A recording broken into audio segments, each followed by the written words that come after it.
C'est l'une des 8 salles d'opération du nouvel Institut Bordet. Un concentré de technologie. Elle sera équipée d'un système de radiothérapie qui sera utilisé lors de certaines opérations, notamment celles liées au cancer du sein.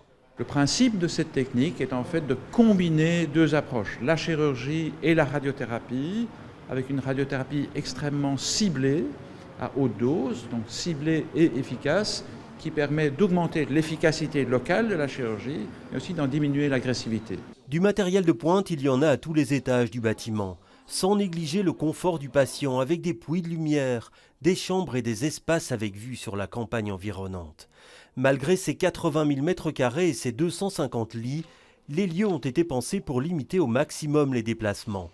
Un étage est entièrement dédié à la recherche, avec l'ambition d'en faire bénéficier les malades le plus rapidement possible. Beaucoup de chercheurs se parlent dans les couloirs, dans les ascenseurs, avec les cliniciens. Le clinicien remonte d'une chambre d'un patient, se dit mais c'est bizarre, qu'est-ce qui se passe?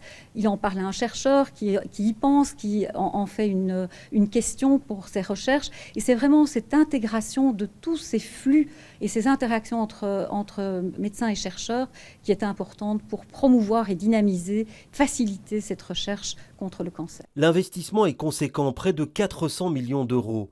80% de la somme pour le bâtiment et 20% pour le matériel. Il y a plus de 1200 personnes qui vont déménager dans les prochaines semaines.